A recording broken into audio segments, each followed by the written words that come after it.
ನಮಸ್ಕಾರ. ರಿವ್ಯೂ ಚಾನಲ್ಗೆ ಸ್ವಾಗತ. ನಾನು ಸೌಖ್ಯ ಗಾಂವ್ಕರ್. ಇದು ಭಾನುವಾರದ ಬಿಗ್ ಬ್ರೇಕಿಂಗ್ ನ್ಯೂಸ್.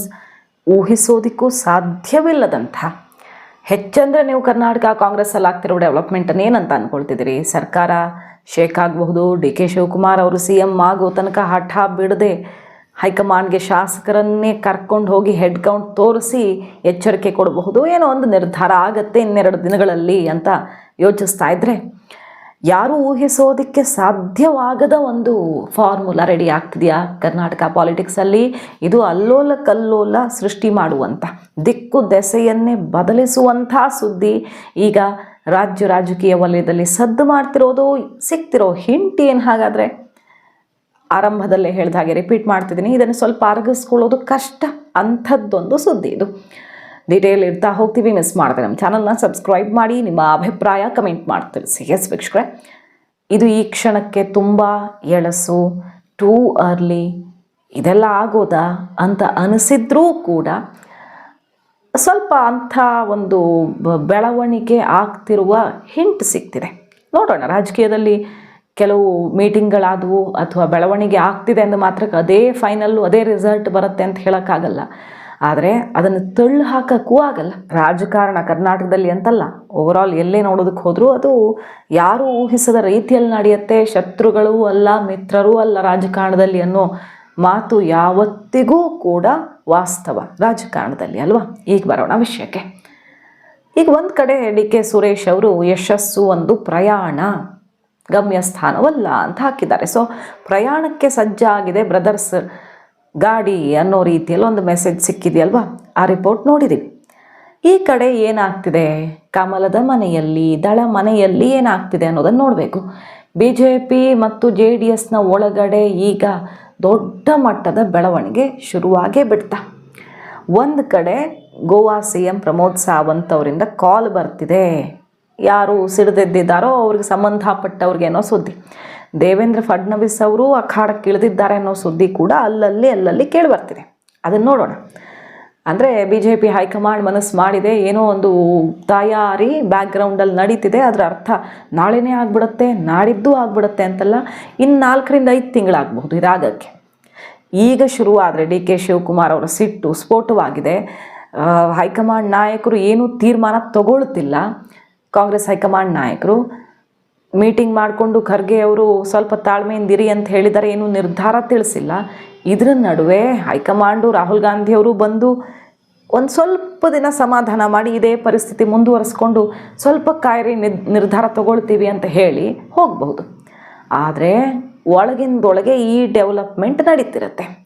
4-5 ತಿಂಗಳಲ್ಲಿ ಬ್ಲಾಸ್ಟ್ ಆಗಬಹುದು ಅನ್ನೋದು ಕೇಳಿಬರ್ತಿರೋ ವಿಷಯ. ಏನದು? ನಿನ್ನೆ JDSನ ಕಾರ್ಯಕ್ರಮ ಆಯಿತು, ಗಮನಿಸಿರ್ತೀರಿ ನೀವು. ದೇವೇಗೌಡರು ಮಾತಾಡ್ತಾರೆ. ದೇವೇಗೌಡರ ಧ್ವನಿ ಬಹಳ ಗಟ್ಟಿಯಾಗಿತ್ತು ನಿನ್ನೆ, ಇನ್ನೂ ಹುಮ್ಮಸ್ನಿಂದ ಮಾತಾಡಿದ್ರು ಅವರು. ಕುಮಾರಸ್ವಾಮಿ ಅವರು ಒಂದು ಬಿಗ್ ಬಾಂಬ್ ಸಿಡಿಸಿದ್ರು. ಎಲ್ಲ ಕಡೆ ಓವರ್ ಆಲ್ ಸಮರಿ ನೋಡಿದ್ರೆ ಡಿ ಕೆ ಶಿವಕುಮಾರ್ ಅವರನ್ನು ಬೈತಿಲ್ಲ ಕುಮಾರಸ್ವಾಮಿ ಅವರು ಅನ್ನೋದೇ ಪರಮಾಶ್ಚರ್ಯಕ್ಕೆ ಕಾರಣ ಆಗಿದೆ. ಇತ್ತೀಚಿನ ದಿನಗಳಲ್ಲಿ ನೋಡಿದ್ರೆ ಡಿ ಕೆ ಬ್ರದರ್ಸ್ ಮತ್ತು ಕುಮಾರಸ್ವಾಮಿ ಅವ್ರ ನಡುವೆ ಹೊತ್ತುಕೊಂಡಿದ್ದೇನೆ ಕಡಿಮೆನ ವೈಯಕ್ತಿಕ ವಿಚಾರಕ್ಕೆ ಕೈ ಹಾಕಿದ್ರು. ಅವ್ರು ಯಾರನ್ನು ಕಿಡ್ನ್ಯಾಪ್ ಮಾಡಿದ್ರು, ಇವ್ರು ಯಾರನ್ನು ಕಿಡ್ನ್ಯಾಪ್ ಮಾಡಿದ್ರು ಅನ್ನೋ ತನಕ ಹೋಯಿತು. ಇಲ್ಲಿ ಕುಮಾರಸ್ವಾಮಿ ಅವ್ರ ಆಸ್ತಿ ಪಾಸ್ತಿ, ಕೇತಗಾನಹಳ್ಳಿ, ಮತ್ತೊಂದು ಮಗದೊಂದು ಅಂದ್ಕೊಂಡು ಜಿದ್ದಿಗೆ ಬಿದ್ದಿದ್ರು. ಡಿ ಕೆ ಸಿಕ್ಕಾಪಟ್ಟೆ ಜಟಾಪಟಿ ಆಗಿದೆ. ಇತ್ತೀಚಿನ ದಿನಗಳಲ್ಲಿ ಬೆಂಗಳೂರು ವ್ಯಾಪ್ತಿಯಲ್ಲಿ ಡಿ ಕೆ ವಿರುದ್ಧ ಯಾವ ರೀತಿ ತರಾಟೆಗೆ ತೊಗೊಂಡಿದ್ದಾರೆ ಕುಮಾರಸ್ವಾಮಿ ಅವ್ರು ನೋಡಿದ್ದೀವಿ. ಇದು ಟೌನ್ಶಿಪ್ ವಿಚಾರದಲ್ಲಿ ಸೆಡ್ ಹೊಡೆದಿದ್ದಾರೆ ಡಿ ಕೆಗೆ ಕುಮಾರಸ್ವಾಮಿ ಅವ್ರು ನೋಡಿದ್ದೀವಿ. ಆದರೆ ನಿನ್ನೆ ಕಾರ್ಯಕ್ರಮದಲ್ಲಿ ಇಷ್ಟು ಡೆವಲಪ್ಮೆಂಟು ಡಿ ಕೆ ಸುತ್ತಾನೇ ಆಗ್ತಿರೋದು. ಇನ್ಫ್ಯಾಕ್ಟ್ ಈಗ ಶುರು ಮಾಡಿರೋದು ಸಿದ್ದರಾಮಯ್ಯನವರಲ್ಲ, ಡಿ ಕೆ. ಸಿದ್ದರಾಮಯ್ಯನವರು ಮಾತು ತಪ್ಪಿದ್ದಾರಾ ಬಿಟ್ಟಿದ್ದಾರಾ ಗೊತ್ತಿಲ್ಲ, ಬಟ್ ಈಗ ಅಖಾಡಕ್ಕೆ ಇಳಿದು ಸರ್ಕಾರ ಶೇಕ್ ಮಾಡ್ತೀನಿ ಅಂತ ನಿಂತಿರೋದು D K. But D K ಬಗ್ಗೆ ಒಂದು ಮಾತಾಡ್ತಿಲ್ಲ. ಪ್ರತಿಪಕ್ಷದಲ್ಲಿರುವಂಥ JDS ಡಿ ಕೆ ಬಗ್ಗೆ ಒಂದೂ ಮಾತಾಡಿಲ್ಲ ಅನ್ನೋದು ಪರಮಾಶ್ಚರ್ಯಕ್ಕೆ ಕಾರಣ ಆಗಿದೆ. ಆದರೆ ಸಿದ್ದರಾಮಯ್ಯನವರನ್ನು ವಾಚಾಮಗೋಚರವಾಗಿ ಅಟ್ಯಾಕ್ ಮಾಡಿದ್ದಾರೆ, ಸರಿಯಾಗಿ ತರಾಟೆಗೆ ತೊಗೊಂಡಿದ್ದಾರೆ ಸಿದ್ದರಾಮಯ್ಯ ವಿರುದ್ಧ. ಸೊ ಒಕ್ಕಲಿಗ ಬಲಗಳು ಒಂದಾಗ್ತಾವ ಅನ್ನುವ ಒಂದು ವಿಯರ್ಡ್ ಕಾಂಬಿನೇಷನ್ನು. ವಿಯರ್ಡ್ ಅಲ್ಲ, ಇದು ಕರ್ನಾಟಕದಲ್ಲಿ ಆಗಿರೋದೆ, ಆದರೂ ಈ ಹೊತ್ತಲ್ಲಿ ವಿಯರ್ಡು.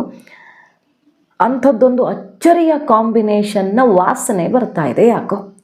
ನೋಡಿ, ಸಿದ್ದರಾಮಯ್ಯನವ್ರ ವಿರುದ್ಧ ಏನಂತ ವಾಗ್ದಾಳಿ ನಡೆಸಿದ್ರು ದೇವೇಗೌಡರು. ಇವರೇನು ಆಕ್ಸ್ಫರ್ಡ್ ಯೂನಿವರ್ಸಿಟಿಲಿ ಓದ್ಕೊಂಡು ಬಂದಿರೋ ಎಕನಾಮಿಸ್ಟ, 12 ಬಜೆಟ್ ಮಂಡಿಸಿದ್ದೀನಿ ಅಂತಾರಲ್ಲ. ಯಾರು ಇವರನ್ನು ಆರ್ಥಿಕ ಸಚಿವರನ್ನಾಗಿ ಮಾಡಿದ್ದು? ಇಲ್ಲಿದ್ದೀನಿ, ನೆನಪಿಸ್ಕೊಳ್ಬೇಕು ಅದನ್ನೆಲ್ಲ ಅಂತಾರೆ. ಮತ್ತು ಸರ್ಕಾರ ಬೀಳೋದಕ್ಕೆ, ಕುಮಾರಸ್ವಾಮಿ ಅವರು ಸರ್ಕಾರ ಬೀಳೋದಕ್ಕೆ ಕಾರಣ ಆಗಿರೋದು ಬೇರೆ ಯಾರೂ ಅಲ್ಲ, ಈಗ ಅಧಿಕಾರದಲ್ಲಿರುವವರೇ ಅಂತ ಸಿದ್ದರಾಮಯ್ಯ ವಿರುದ್ಧ ಮುಗಿಬೀಳ್ತಾರೆ. DK ಕಡೆಗೆ ಮಾತ್ರ ಒಂದು ಸಣ್ಣ ಬಾಣನೂ ಹೋಗಲೇ ಇಲ್ಲ. ಹಾಗಾದರೆ ಬಿಡದಿ ಮನೆ ಮೀಟಿಂಗ್ ಸೀಕ್ರೆಟ್ಸ್ ಏನು? ಬಿಡದಿ ಮನೆಯಲ್ಲಿ ಏನೇನಾಗ್ತಿದೆ? ಕುಮಾರಸ್ವಾಮಿ ಅವರು ಫಾರ್ಮುಲಾ ಚೇಂಜ್ ಮಾಡಿದ್ದಾರಾ? ಅಮಿತ್ ಶಾ ಅವರ ಸೂಚನೆಯ ಮಹಾರಾಷ್ಟ್ರದ ಗಾಳಿ ಬೀಸ್ತಾ ಶಿಂಧೆ ಪವಾರ್ ಒಂದಾಗಿ ಸರ್ಕಾರ ಮಾಡಿದಂತೆ BJP ಜೊತೆಗೆ ಇಂಥದ್ದೊಂದು ಭಯಂಕರ ಕಾಂಬಿನೇಷನ್ ಕರ್ನಾಟಕದಲ್ಲಿ ಆಗುತ್ತಾ? 50 ಜನ DK ಶಿವಕುಮಾರ್ ಅವ್ರು ಕರ್ಕೊಂಡು ಬರೋದು, JDS ಮತ್ತು BJP ಸೇರಿಕೊಂಡು ಸೇಮ್ ದಿಟ್ಟೋ ಮಹಾರಾಷ್ಟ್ರದಲ್ಲಿ ಏನಾಯಿತು ಅಂಥದ್ದೇನಾದರೂ ಆಗಬಹುದಾ? ಆರಂಭದಲ್ಲೇ ನಾನು ಹೇಳಿಬಿಟ್ಟೆ ಅದಕ್ಕೆ, ಇದು ತುಂಬ ಎಳಸು ಅನ್ನಿಸ್ಬಹುದು, ಟೂ ಅರ್ಲಿ, ಇದೆಲ್ಲ ಅಸಾಧ್ಯ ಅನ್ನಿಸ್ಬಹುದು. ಬಟ್ ಮಹಾರಾಷ್ಟ್ರದಲ್ಲಿ ಇದು ಸಾಧ್ಯವಾಗಿಬಿಟ್ಟಿದೆ. ಯಾರೂ ಅಂದ್ಕೊಂಡಿರಲಿಲ್ಲ ಇಂಥದ್ದೊಂದು ಕಿಚಡಿ ಆಗಿಬಿಡತ್ತೆ ಅಂತ. ಯಶಸ್ವಿಯಾಗಿ ಮುಗಿಸಿದ್ರು, ಮತ್ತೆ ಅಧಿಕಾರಕ್ಕೂ ಬಂದುಬಿಟ್ರು ಭರ್ಜರಿಯಾಗಿ. ಇದರಿಗೆ ಮನವಿ ಮಾಡ್ತಕ್ಕಂಥದ್ದು, ಮುಂದಿನ ಒಂದು 6-7 ತಿಂಗಳು ಅತ್ಯಂತ ನಿರೀಕ್ಷೆ ಮಾಡದೇ ಇರತಕ್ಕಂಥ ತೀರ್ಮಾನಗಳು ಆಗಬಹುದು. ನಾವು ಯಾರೋ ರಾಜಕೀಯದ ತೀರ್ಮಾನಗಳು ಹೀಗೆ ಆಗಬಹುದು ಅನ್ನೋದನ್ನ ಯಾವ ಪಕ್ಷದ ರಾಜಕಾರಣಿಗಳು ತೀರ್ಮಾನ ಮಾಡ್ಲಿಕ್ಕೆ ಆಗೋದಿಲ್ಲ, ಊಹೆ ಮಾಡ್ಲಿಕ್ಕೆ ಸಾಧ್ಯ ಇಲ್ಲ. ಆ ರೀತಿಯ ಬೆಳವಣಿಗೆ ಆಗ್ತಕ್ಕಂಥದ್ದಿದೆ. ಅದು ಯಾವ ರೀತಿ ಅಂತಕ್ಕಂಥದ್ದು ನಾನೀಗ ಹೇಳಲಿಕ್ಕೆ ಹೋಗೋದಿಲ್ಲ. ಆ ಹಿನ್ನೆಲೆಯಲ್ಲಿ ನನ್ನ ಕಾರ್ಯಕರ್ತರಿಗೆ ಮನವಿ ಮಾಡೋದು, ಆದಷ್ಟು ಜನಗಳ ಮಧ್ಯದಲ್ಲಿದೆ, ಜನಗಳ ಕಷ್ಟ ಸುಖದಲ್ಲೇ ಅವರ ಜೊತೆ ನೆರವು. 12 ಬಜೆಟ್ ಇಟ್ಟಿದ್ದೇನೆ, ಹಣಕಾಸಿನ ಮಂತ್ರಿ ಮಾಡಿದನು ಹೆಗ್ಡೆ ಅಲ್ಲ. ಇವತ್ತು ನಮ್ಮ ಬೊಮ್ಮಾಯಿ ಸರ್ಕಾರದಲ್ಲೂ ಇದ್ರು, ಅಲ್ಲ ಹಣಕಾಸಿನ ಮಂತ್ರಿ ಮಾಡಿದ್ದು ಇಲ್ಲಿ ಕೂತಿದ್ದೇನೆ, ನೆನೆಸ್ಕೋಬೇಕು. ಆದರೆ ಕರ್ನಾಟಕದಲ್ಲಿ ಇದು ವರ್ಕೌಟ್ ಆಗುತ್ತಾ ಇಲ್ವಾ ಅನ್ನೋದು ಗೊತ್ತಿಲ್ಲ. ಅದ್ರ ಪ್ರಯತ್ನ ಶುರುವಾದಂಗೆ ಕಾಣಿಸ್ತಿದೆ. ಯಾಕೋ ಕುಮಾರಸ್ವಾಮಿ ಅವ್ರು ಏನಂದ್ರು ಅಂತ ಕೇಳಿಸ್ಕೊಳ್ಳಿ. ಯಾರೂ ಊಹಿಸೋದಕ್ಕಾಗದ ಬೆಳವಣಿಗೆ ಆಗತ್ತೆ ಅಂತ. ಅಂದರೆ ಸರ್ಕಾರ ಬಿದ್ದು ಹೋಗುತ್ತೆ ಅಥವಾ ಏನೋ ಮಧ್ಯಂತರ ಚುನಾವಣೆ ಬರಬಹುದು, ಇದೆಲ್ಲ ಊಹಿಸೋಕ್ಕಾಗದ ಬೆಳವಣಿಗೆಗಳಲ್ಲ. ಯಾವುದಾದ್ರೂ ಒಂದು ಬಣ ಸಿಡಿದಿದ್ದಾಗ ಆಗೋದೇ ಇದೆಲ್ಲ ಬೆಳವಣಿಗೆ. ಸರ್ಕಾರ ಬಿದ್ದು ಹೋಗುತ್ತೆ ಅಂತ ಹೇಳ್ಬೋದಿತ್ತು ಅವರು. ಆದರೆ ಕುಮಾರಸ್ವಾಮಿ ಅವರು ಹೇಳ್ತಿದ್ದಾರೆ, JDSನವ್ರು ಆ್ಯಕ್ಟಿವ್ ಆಗಿ ಏನೋ ಒಂದು ಆಗ್ತಿದೆ, ನಮಗೆ ಬಲ ಬರುವಂಥ ಅಧಿಕಾರಕ್ಕೆ ಅವಕಾಶ ಇರುವಂಥದ್ದು ಏನೋ ಒಂದು ಆಗ್ತಿದೆ, ಎಲ್ಲರೂ ಕೂಡ ಆ್ಯಕ್ಟಿವ್ ಆಗಿ ಅನ್ನೋ ಸಂದೇಶವನ್ನು ಕೊಡ್ತಾ ಇನ್ನು 6 ತಿಂಗಳ ಒಳಗಡೆ, ಅದನ್ನೇ ಹೇಳಿದ್ದು ನಾನು, ಇವತ್ತು ನಾಳೆ ನಾಡಿದ್ದು ಈ ವಾರ ಮುಂದಿನ ವಾರನೂ ಆಗಲ್ಲ ಈ ಬೆಳವಣಿಗೆ. ಈ ಬೆಳವಣಿಗೆಗೆ ಈಗ ಬೀಜ ಬಿತ್ತಿ ಮೊಳಕೆ ಒಡೆಯುವಂಥ ಸಮಯವಾಗಿದ್ದರೆ ಇನ್ನು 4-5 ತಿಂಗಳು ಬೇಕು ಇದು ಗಿಡವಾಗಿ ಬೆಳೆದು ನಿಲ್ಲಕ್ಕೆ. ಇವರೆಲ್ಲ ಮಾತಾಡ್ತಿರೋ ನೋಡಿ, ಆ ಬೆಳವಣಿಗೆಗಳನ್ನು ನೋಡಿ ನಾವು ಹೇಳೋದಾದರೆ. ಸೊ ಕುಮಾರಸ್ವಾಮಿ ಅವರು ಹೇಳ್ತಿದ್ದಾರೆ, ಊಹಿಸೋಕ್ಕೂ ಆಗಲ್ಲ ಅಂಥದ್ದೊಂದು ಬೆಳವಣಿಗೆ 6 ತಿಂಗಳು ಒಳಗಡೆ ಕರ್ನಾಟಕ ರಾಜಕಾರಣದಲ್ಲಿ ಆಗುತ್ತೆ, ರೆಡೀರಿ ಅಂತ ತಮ್ಮ ಪಕ್ಷದ ಕಾರ್ಯಕರ್ತರಿಗೆ ಅತಿ ದೊಡ್ಡ ಸಂದೇಶವನ್ನು, ಬಿಗ್ ಟಾಸ್ಕನ್ನು ಕೊಟ್ಟೇ ಬಿಟ್ಟಿದ್ದಾರೆ ಕುಮಾರಸ್ವಾಮಿ. ಸೊ ಅದು ಮಧ್ಯಂತರ ಚುನಾವಣೆ ರೂಪದಲ್ಲಾಗತ್ತಾ ಸರ್ಕಾರ ಬಿದ್ದೋಗೋ ರೀತಿಯಲ್ಲಿ, ಅಥವಾ ಈ ಹೈಬ್ರಿಡ್ ಸರ್ಕಾರ ರಚನೆ ಮಾಡೋದಕ್ಕೆ BJPಯಿಂದ ಪ್ಲ್ಯಾನ್ ರೆಡಿ ಆಗುತ್ತಾ? ಒಟ್ನಲ್ಲಿ ಬಿಗ್ ಡೆವಲಪ್ಮೆಂಟು, ಸ್ವರೂಪ ಯಾವುದು ಅನ್ನೋದು ಮಾತ್ರ ಗೊತ್ತಾಗಬೇಕು. ಕುಮಾರಸ್ವಾಮಿಯವರ ಮಾತಿನ ದಾಟಿ ಸ್ವಲ್ಪ ಚೇಂಜ್ ಆದಂಗೆ ಕಾಣಿಸ್ತಿದೆ. DK ವಿರುದ್ಧ ಹೆಸರು ಹೇಳಿದ್ರೇ ಮೈಯೆಲ್ಲ ಉರಿಯೋ ರೀತಿಯಲ್ಲಿತ್ತು ಪರಿಸ್ಥಿತಿ. ಆದರೆ ಅಧಿಕಾರ ಸಿಗುತ್ತೆ ಅಂದಾಗ ಕೈ ಚೆಲ್ಲಿ ಕೂರೋದು ಯಾರು ಜಾಯಮಾನನೂ ಅಲ್ಲ, ಇಲ್ಲಿ ಯಾರು ರಾಜಕೀಯ ಸನ್ಯಾಸಿಗಳಲ್ಲ. ಈಗ 28ಕ್ಕೆ ನೋಡ್ಕೊಳ್ಳೋಣ ಅನ್ನೋದು ಒಂದು ಕಡೆ, ಆಮೇಲೆ 2 ಹೋಗೋದ 3 ಜನ ಹೋಗೋದ ಎಲ್ಲ ಡಿಸೈಡ್ ಮಾಡೋಣ. ಈಗ ಸಿದ್ದರಾಮಯ್ಯ ಅನ್ನುವಂಥ ಒಂದು ದೊಡ್ಡ ಶಕ್ತಿ ಕರ್ನಾಟಕದಲ್ಲಿ, ಅದನ್ನು ಮುಗಿಸಬೇಕು ಅಂದರೆ ಬೇರೆ ಏನೇ ಮಾಡಿದ್ರೂ ಕೂಡ ಸಿದ್ದರಾಮಯ್ಯ ಬಣ ಸುಮ್ಮನಿರಲ್ಲ. DK ಶಿವಕುಮಾರ್ ಅವ್ರನ್ನ CM ಮಾಡಿದ್ರು ಅದು ಸರ್ಕಾರ ಬೀಳಿಸೋ ತನಕ ಅವರು ಸುಮ್ಮನಿರಲ್ಲ. ಅದು ಗೊತ್ತು DK ಶಿವಕುಮಾರ್ ಅವ್ರಿಗೆ. ಅಕಸ್ಮಾತ್ ಹೈಕಮಾಂಡ್ ತನಗೆ ಅಧಿಕಾರ ಕೊಟ್ಟರು ಸತೀಶ್ ಜಾರಕಿಹೊಳಿ ಸುಮ್ಮನಿರ್ತಾರ? ಅವ್ರು ನನ್ನ ಹತ್ರನೂ 50 ಶಾಸಕರಿದ್ದಾರೆ ಅಂತ ಬೆಳಗಾವಿಲೆಲ್ಲ ಮೀಟಿಂಗ್ ಮಾಡಿ ರೆಡಿನೇ ಇಟ್ಟಿದ್ದಾರೆ, ಅವರು ಸಿಡ್ದೇಳ್ತಾರೆ. ಸೊ ಮತ್ತೆ ಒನ್ಸ್ ಅಗೇನ್ ಸರ್ಕಾರ ಬಿದ್ದು ಮತ್ತೆ ಸಮಸ್ಯೆ ಆಗೋದೇ. ಅದು ಏನು ಮಾಡಿದ್ರೂ ಕಷ್ಟ ಅನ್ನೋದು ಗೊತ್ತಿರೋದ್ರಿಂದನೇ ಹೈಕಮಾಂಡು ರಾಹುಲ್ ಗಾಂಧಿಯವರು ಈ ರೀತಿ ಒದ್ದಾಡ್ತಿರೋದು. ಹಾಗಾಗಿ ಇಬ್ಬರೂ ಸೇರಿ ಸಿದ್ದರಾಮಯ್ಯನವರನ್ನು ಮೊದಲು ಮುಗಿಸೋಣ, ಅವರ ರಾಜಕೀಯ ಅಂತ್ಯ ಹಾಡಬೇಕು. ಯಾಕಂದರೆ ಈಗ ಮತ್ತೆ 28 ಚುನಾವಣೆಗೂ ನಿಲ್ತೀನಿ ಅಂತಿದ್ದಾರೆ.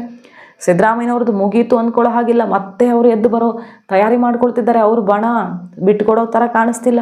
ಹಾಗಾಗಿ ಮೊದಲು ಇವರನ್ನು ಅಹಿಂದ ನಾಯಕ ಅಂತ ಸಮುದಾಯದ ಬಲದೊಂದಿಗೆ ಮೆರೆದಾಡ್ತಿರೋ ಸಿದ್ದರಾಮಯ್ಯನವ್ರನ್ನ ಮುಗಿಸ್ಬಿಟ್ರೆ ಮುಂದಿಂದು ನೋಡ್ಕೊಳ್ಳೋಣ. ಮುಂದೆ ಅನ್ನುವಂಥ ಫಾರ್ಮುಲಾಗೆ ನಂಬೋದಕ್ಕೆ ಸ್ವಲ್ಪ ಅರಗಿಸಿಕೊಳ್ಳೋದಕ್ಕೆ ಕಷ್ಟವಾಗುವಂಥ ಒಂದು ಫಾರ್ಮುಲಾಗೆ ಅಮಿತ್ ಶಾ ತಯಾರಿಯನ್ನು ಶುರು ಮಾಡೇ ಬಿಟ್ರ. ಕುಮಾರಸ್ವಾಮಿ ಡಿ ಕೆ ಶಿವಕುಮಾರ್ ಅನ್ನುವಂಥ ಅಚ್ಚರಿಯ ಕಾಂಬಿನೇಷನ್ ಏನಾದರೂ ಕರ್ನಾಟಕದಲ್ಲಿ ಆಗುತ್ತಾ ಕಾದು ನೋಡಬೇಕು. ಈಗ ಬರ್ತಿರೋ ಸುದ್ದಿಗಳಿವೆಲ್ಲ ಅಧಿಕೃತವಾಗಿ ಆಗೇ ಬಿಟ್ಟಿದೆ ಅಂತ ಹೇಳೋಕ್ಕಾಗಲ್ಲ. ಬೆಳವಣಿಗೆಗಳು ಪೂರಕವಾದಂಥ ಕೆಲವು ಸುಳಿವುಗಳನ್ನು ಕೊಡ್ತಾ ಇರೋದು, ಟ್ರೇಲರ್ ಔಟ್ ಆಗಿರೋದು. ನೋಡೋಣ. ಮಾಹಿತಿ ಇಷ್ಟ ಆಗಿದ್ರೆ ಮಿಸ್ ಮಾಡಿದ್ರೆ ನಮ್ಮ ಚಾನಲ್ನ ಸಬ್ಸ್ಕ್ರೈಬ್ ಮಾಡಿ, ನಿಮ್ಮ ಅಭಿಪ್ರಾಯ ಕಮೆಂಟ್ ಮಾಡಿ ತಿಳಿಸಿ. Thank you.